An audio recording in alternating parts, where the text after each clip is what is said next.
Hello, everyone, and welcome to the Pump Act, What Employers Need to Know. Today, we're joined by the CEO of Healthy Horizons and Kara. We'll do introductions on the next slide, but thank you so much, everyone, for joining. Today, we're going to talk about this brand new federal workplace lactation law and give you some actionable takeaways at the end.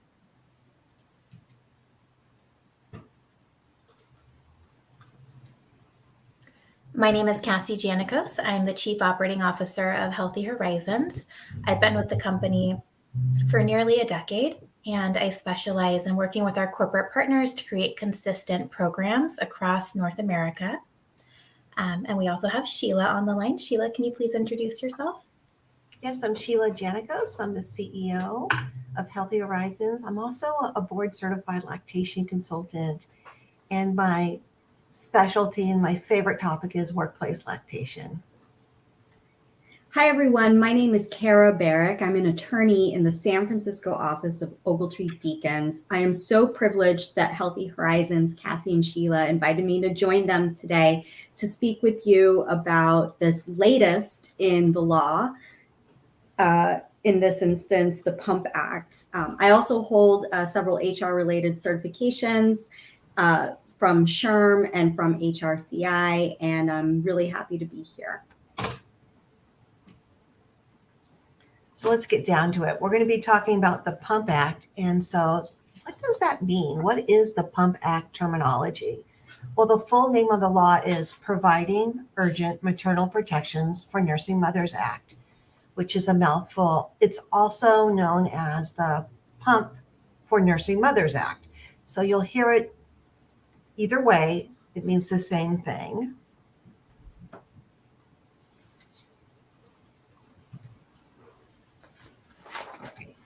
So back in 2010, and this was part of the Affordable Care Act, they passed the Reasonable Break Time for Nursing Mothers provision, which became part of the Fair Labor Standards Act, which really is the FLSA. You'll hear that term. And really what that organization does is it provides, it's a federal law which sets like minimum wage, overtime, record keeping, and oversees like youth employment standards. So it's an important law that we have, and we're lucky that we have that here in the United States. But part of this act, it was protecting nursing mothers, gave them protections at work, but it didn't protect everybody. And we'll talk more about that in future slides.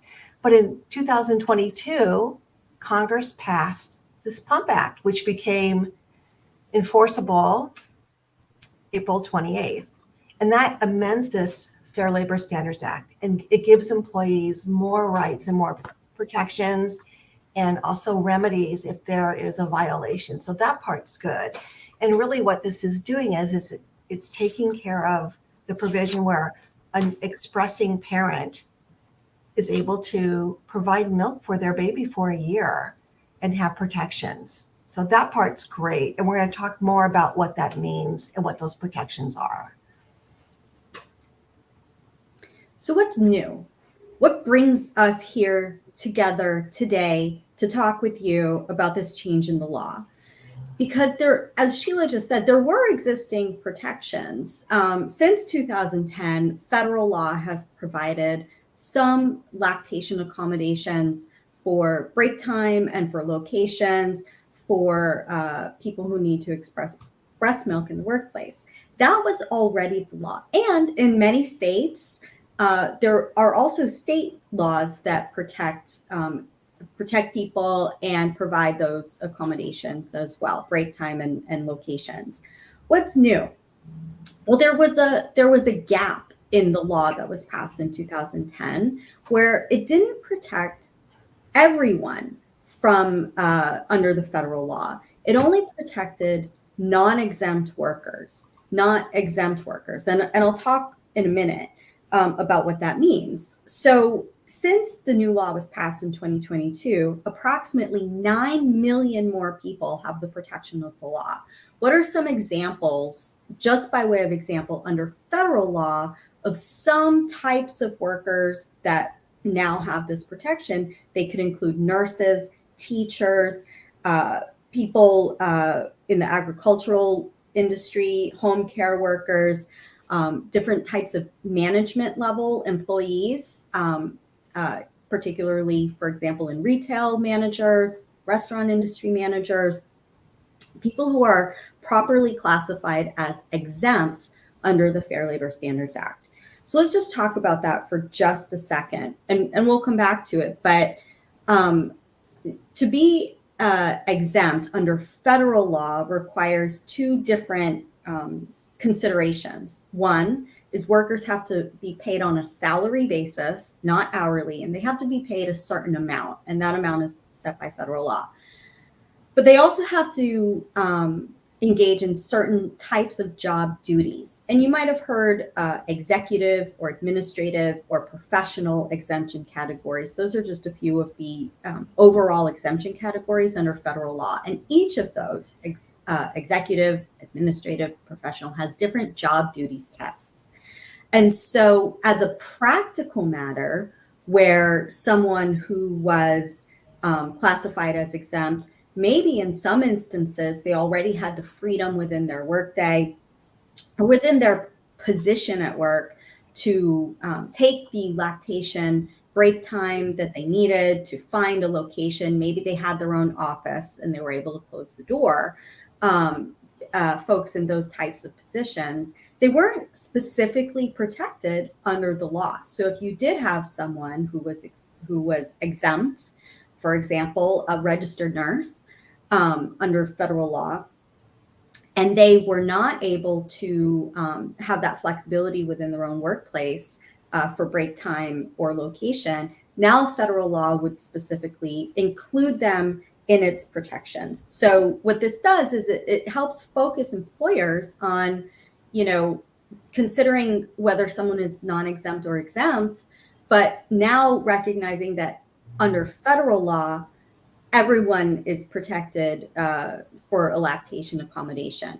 Just a footnote that under some states' laws, including California in particular, the definitions of exempt or non-exempt workers are different than under federal law. So a lot of what we're talking about today won't apply or will be different in some states like California. Just wanted to mention that so you keep that in mind.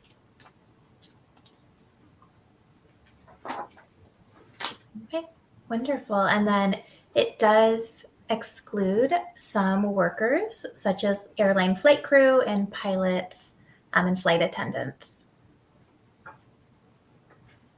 That's right. And so not 100% of all people working in the United States are covered.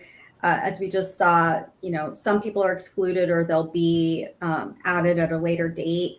But for the most part, many people that were not covered before are now covered. And another change that's different are some changes in the remedies that people can seek if they feel that their employer is not compliant. So again, we're just looking at federal law. So under the new Pump Act amendment, what employees can do if they feel that they're not getting the accommodation they need is they can either file a complaint with the Federal Department of Labor, or they can take private legal action, meaning file a lawsuit or proceed to arbitration, depending on the situation. So compliance is always been important. It's always important to do the right thing and give people the accommodations that they need to have healthy babies and be healthy moms. But now, if that's not already getting businesses to be compliant, a few more things to be afraid of might help.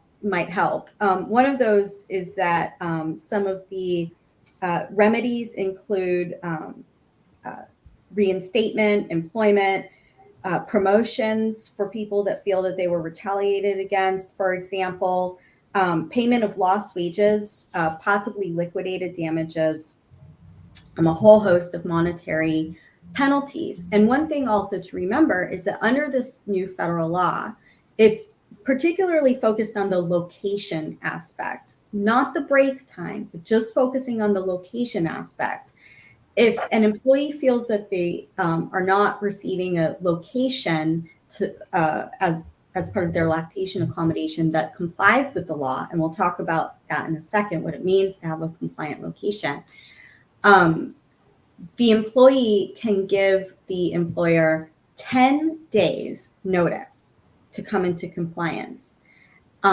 before that employee can even bring a private legal action. And this is a gift, right? Because an employer can at least have notice and an opportunity to make the correction to the extent that they can, to come into compliance and have a compliant location for the worker.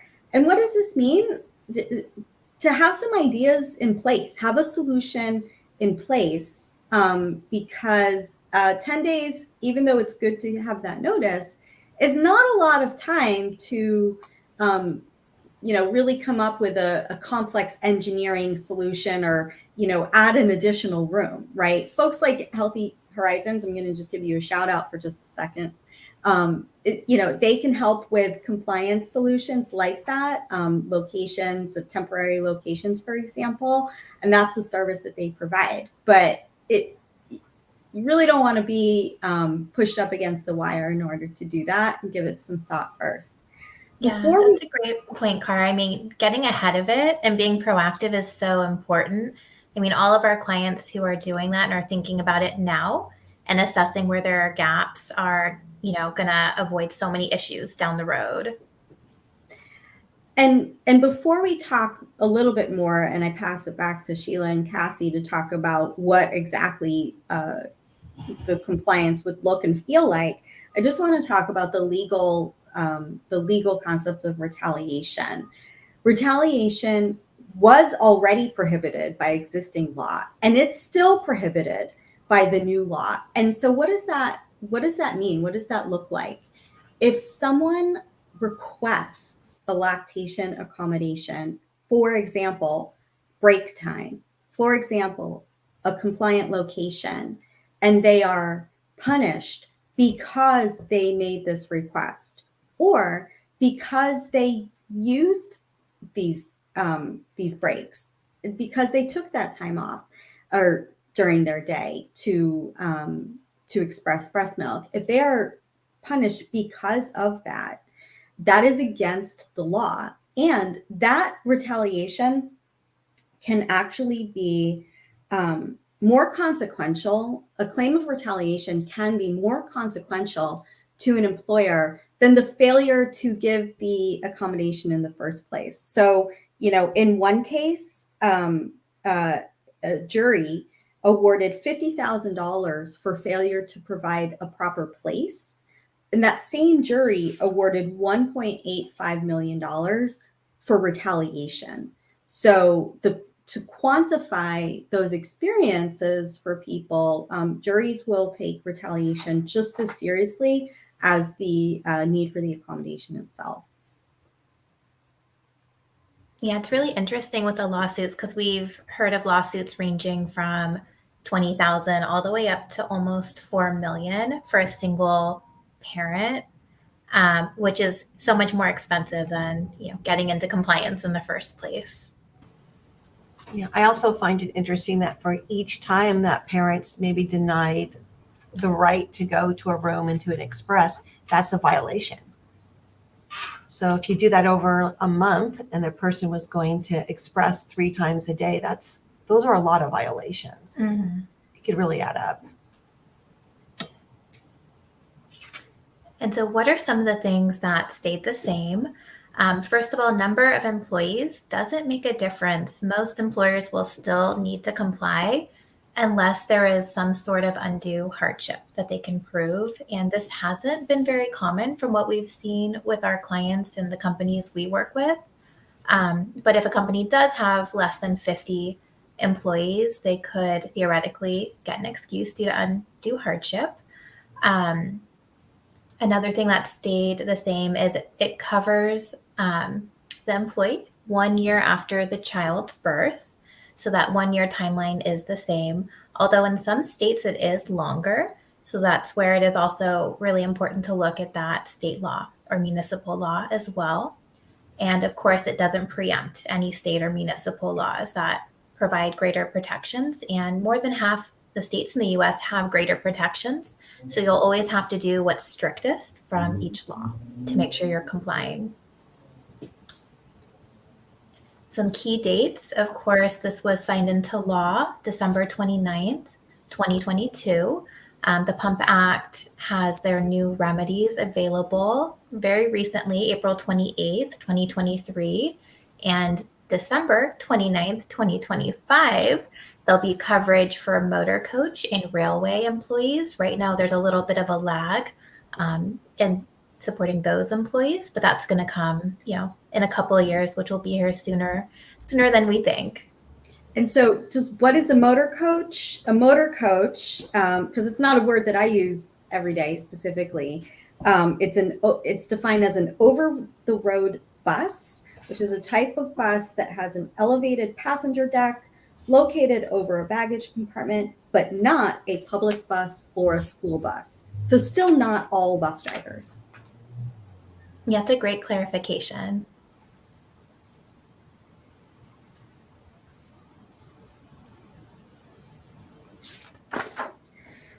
So what are the expectations for the breaks themselves? And there's a lot to go over here. So, the first thing to remember is that pumping breaks must be paid if the employee is not completely relieved from their duties. What does that mean? It means that if somebody is pumping while they're working, they still need to be paid. Even if you are telling someone that they can take a break, but they're not taking the break and they're working through that time, they need to be paid. And certainly they are encouraged to and offered the opportunity to be completely relieved from their duties. But some people might be in a situation where they, don't want to or don't need to stop. Either way, just remember the breaks. If someone is working during their break, must be paid. And this is really important for non-exempt employees and important for people to know the difference between exempt and exempt and non-exempt employees in their own workforces so that they can help determine and make sure that people are being accurately paid. Nursing parents can take pumping breaks as often as needed. So, and Sheila and Cassie, maybe you can speak a little bit more to this, because not everybody is familiar with the experience of lactation. They've not experienced it themselves. They don't have any friends or family that have done it. Can you describe what this means and in reality that someone needs to pump as often as needed?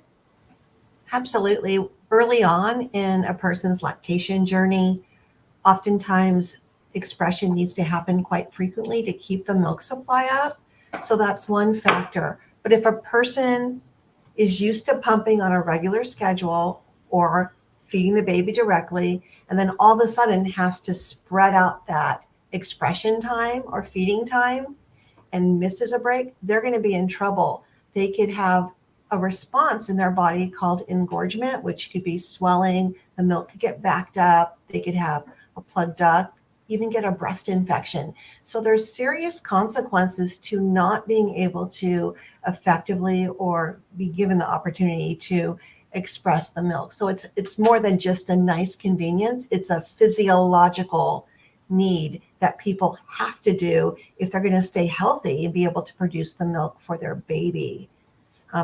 One thing that Cassie and I hear a lot is, can they limit the time? Like, can they just have a 15-minute break or a 20-minute break or half an hour? And they can't, because everybody's going to have a different experience on how much time it takes for that individual to be able to express milk. So some people may take 40 minutes. It's really going to be individual. And if someone doesn't express milk when they need to express milk, can they be physically uncomfortable? They could be in pain, a lot of pain. I hate to use analogy, but it's like needing to use the restroom and you're not allowed. And you would have you would have pain associated with that.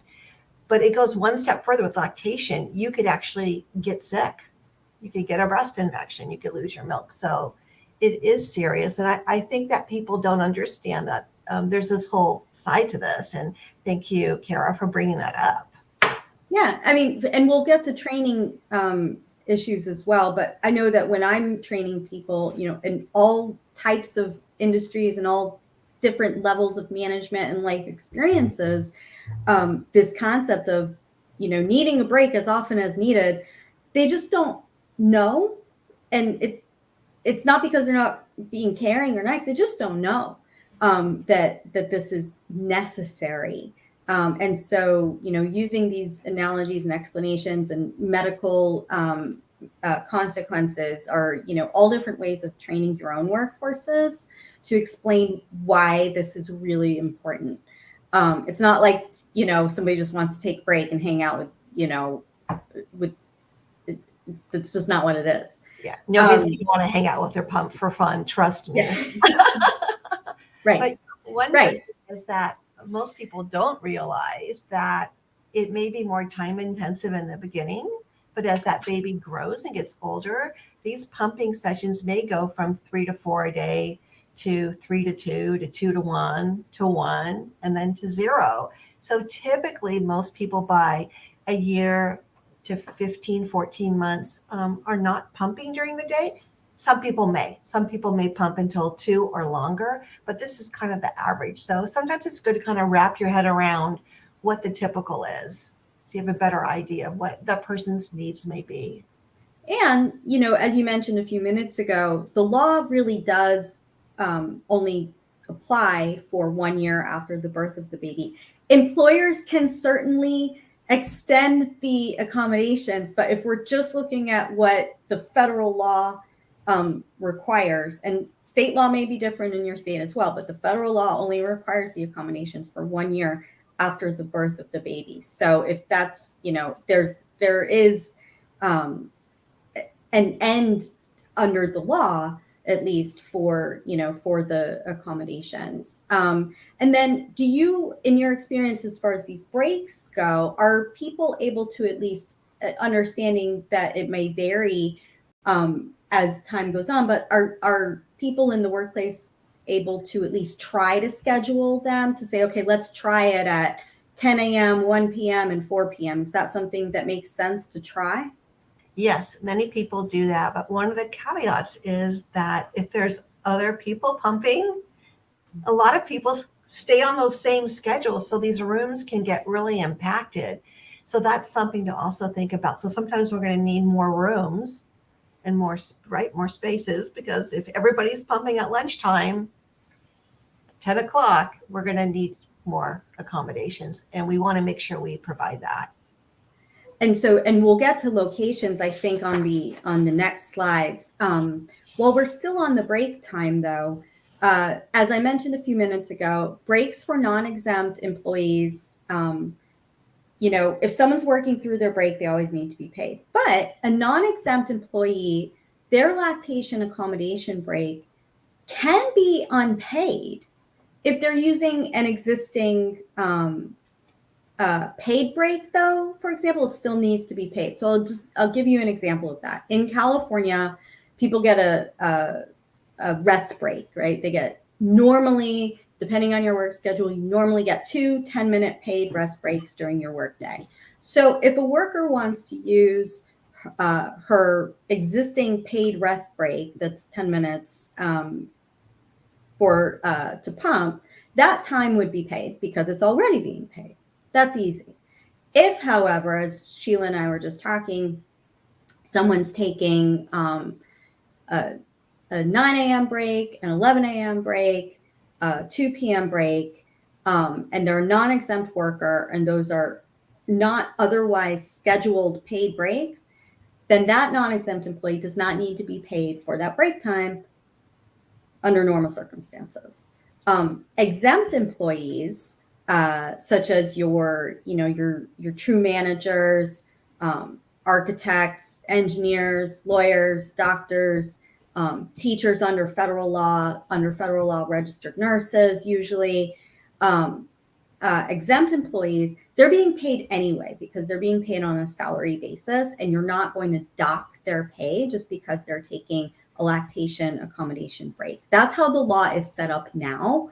And unless and until that changes, that's something to keep in mind as well. So, this person might be taking breaks, but as a practical matter, depending on the job, especially in a desk type job, that worker might be working through their break anyway, and they're exempt, they're being paid regardless. So this is just another reminder to be mindful of whether your workers are classified properly as exempt or non-exempt, which isn't something that you probably expected we were going to talk about today during lactation accommodation seminar, but it's an important part of this new law.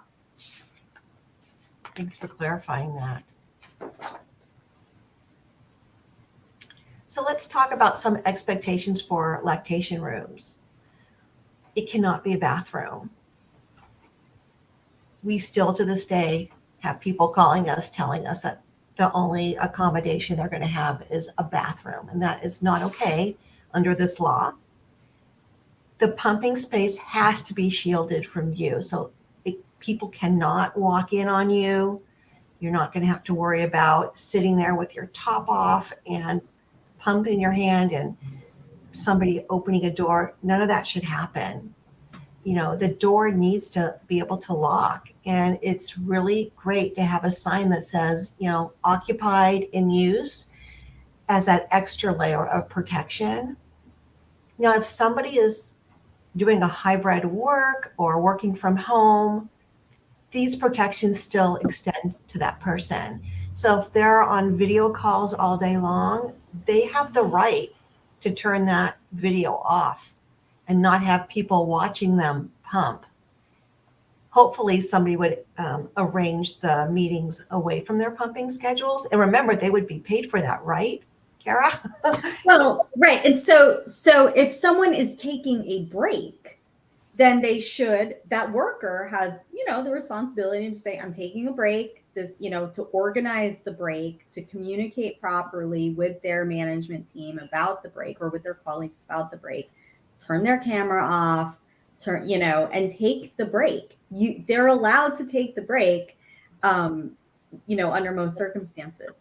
If, on the other hand, and I think this is something we might talk about a little bit later, so I don't want to get too far ahead. But if someone is choosing to work while pumping, then they need to be mindful of what they're doing, because they are working and other people are expecting them to be working if they're not actually taking the breaks. So there needs to be a lot of communication and planning on both sides. And if the meeting can't be rescheduled and it has to be on video, then the employee should properly take their break instead of trying to work through it and do everything all at once. Does that make sense?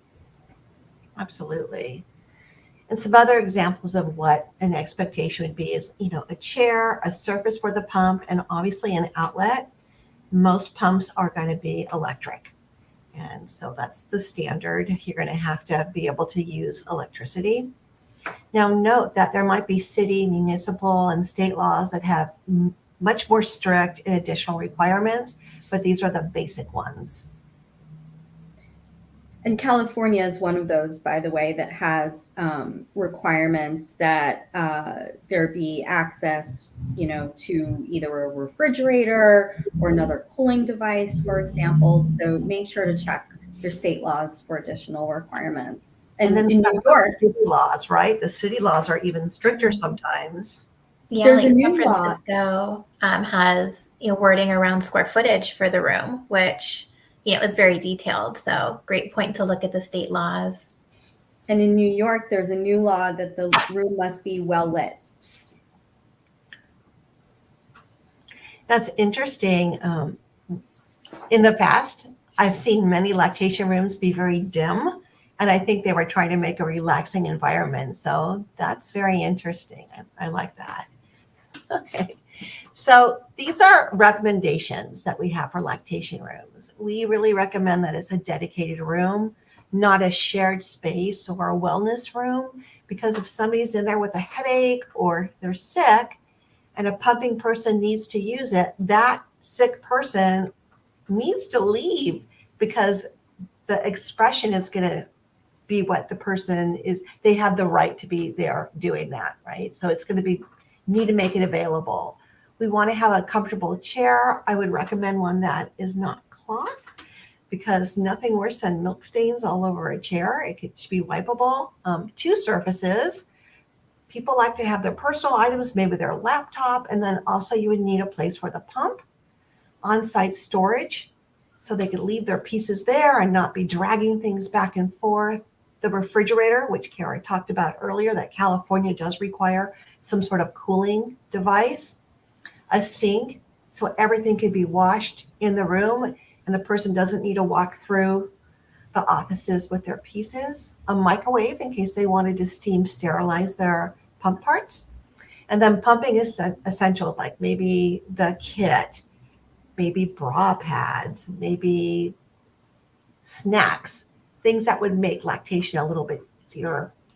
And then the hospital grade pump, which will allow the person to pump much quicker and much more efficiently and not have to, again, be bringing their pump back and forth. And then we want to make sure there's enough space to accommodate all the employees. As we were talking earlier, if everybody's taking their breaks at the same time, we may need to have extra rooms. We also recommend training the management and HR and the facilities teams who may be taking care of these rooms on what these requirements, what recommendations are, and what they should be doing to really stay in compliance, but also to make this a good experience for the pumping person. And then the last piece is making sure that room is serviced. You know, the pump is taken care of, the items are stocked, and the room is in compliance. Yeah, and that's one piece we see some companies missing is they set up a really beautiful space that's compliant. The parents are really happy. And then 3 to 6 months later, like it needs some love and some attention. And that's one of the things we help with. Okay, some takeaways for employers. So first of all, understand the importance of the Pump Act. Like our CEO Sheila said, you know, it really is a physiological need and something that, you know, has to be supported when a parent is pumping and lactating. You know, have a written lactation accommodation policy in your employee handbook. You know, it's also great to have this with your leave packet and in other places so that parents know what to expect. And if they have any questions, they can ask you about that or help you even improve your program. Third, educate and train your team. This doesn't have to be a giant training. It can be as simple as, you know, a 15-minute presentation for managers or people interacting with lactating employees so they know how to support them. They know what to say. They know what the tools and resources are. That can go such a long way. Evaluate your sites, your offices, the way your employees work to make sure you're compliant. And if you're not, get into compliance so that you can avoid any issues down the road. I can't stress enough how important it is to be proactive. It's so much easier to do this in advance before you have an unhappy parent in your workplace.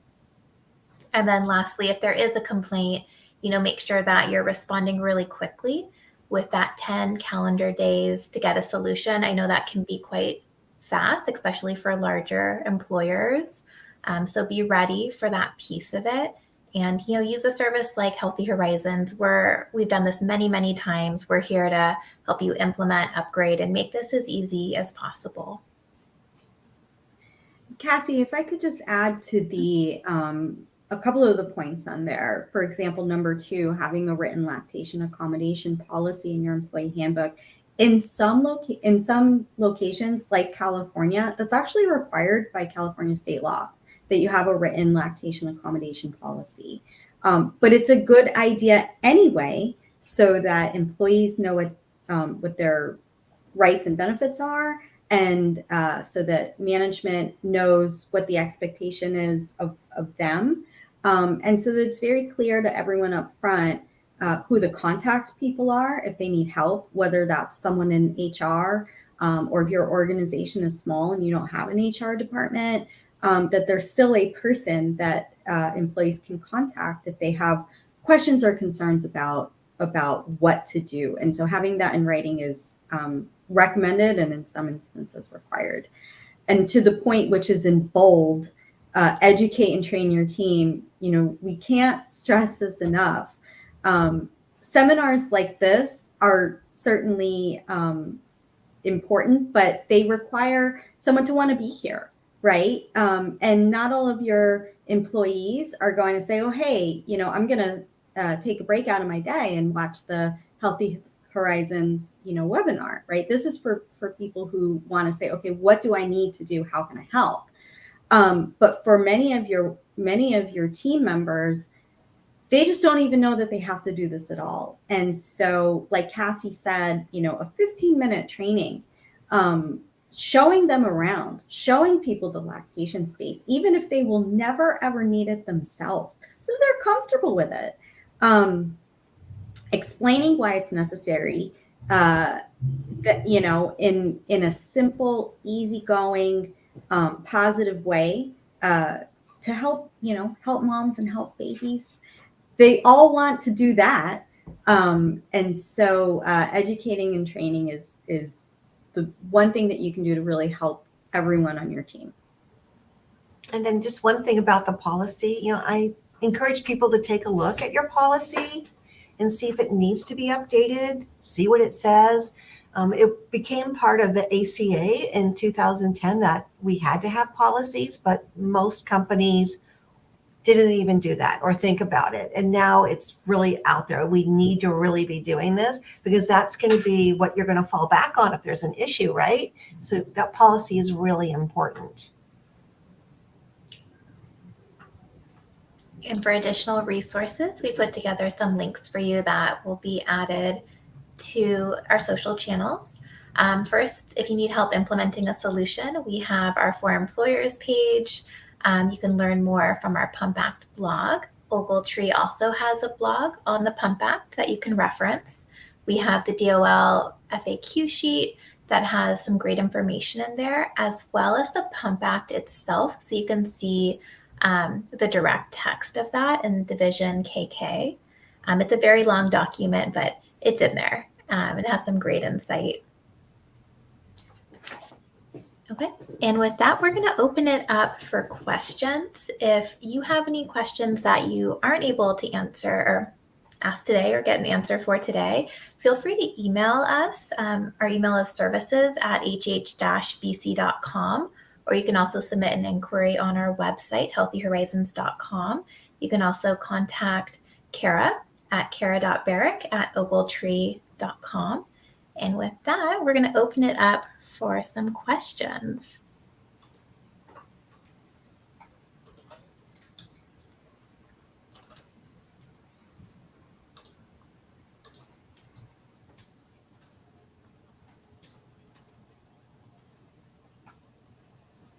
Okay, so first question is, are there any considerations for remote employers? Do you recommend having a no questions asked camera off policy, for example? I often breastfeed at work without anyone realizing it just by turning off my camera. But I can see this being difficult for mothers who work at companies that require camera on during meetings. We talked a little bit about this earlier, right? And so hopefully we can just add out a little bit more information in the context of this specific question. For an employer, I don't know if I would recommend a no questions asked, cameras off policy for the purpose of compliance with a particular law. There might be instances where if they're at a meeting, they're not on a break, as I mentioned earlier. So if someone needs the break, they should take the break. And if, in instances where they need to meet face to face, it depends on the context of the meeting as well, right? Is it a client presentation? Or is it, just catching up on things to do? Also, look, you can make it a phone call instead of a video conference in some instances, right? We can still pick up the phone. So there's a lot of other options, but I'm not sure that that I would recommend a no questions asked cameras off policy.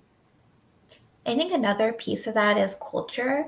We want to make sure as employers we're creating a culture that allows for true breaks where, other employees or managers won't push back for that lactating parent. Because I think that's another big piece of it is people feel like they always have to be on, they always have to be working in some way. So another approach is, making sure it's known that breaks are totally acceptable. I see a question in the chat, and I actually want to field that if you guys don't mind. The question is there a suggested way to submit a 10-day accommodation request?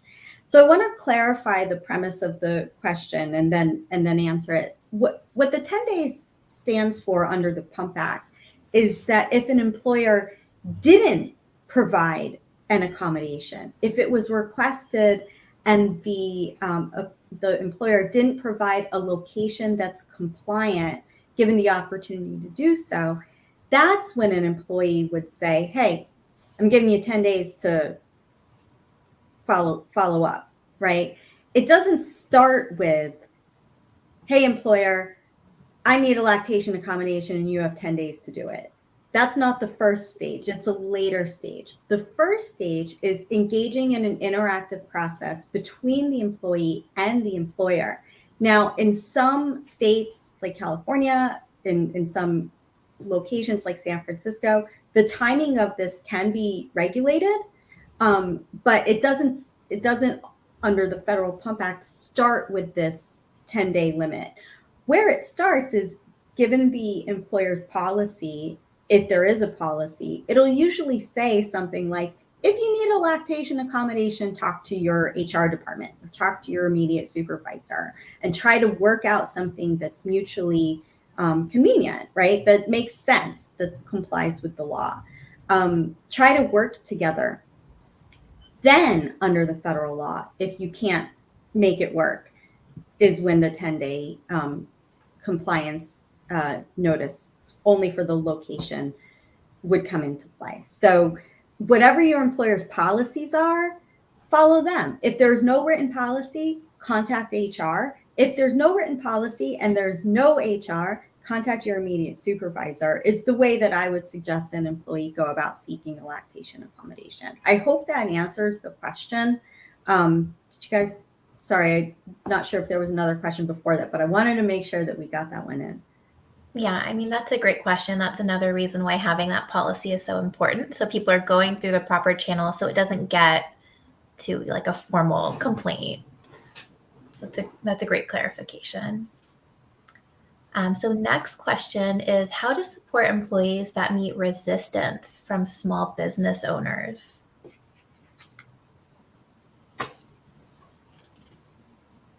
Sheila, do you want us to take this one? Well, I always like to start with the path of least resistance. So I would, just like you were saying, talk to the people first. Explain why this is important. I don't usually start with the law. I start with why it's important, and hopefully the person will just want to do the right thing before you have to throw the law in their face. They may not know. They may not understand. They may think the person just wants more breaks. So I think that educating them would be the first step before any legal action. And then the next step would probably be like showing them the law and explaining it to them.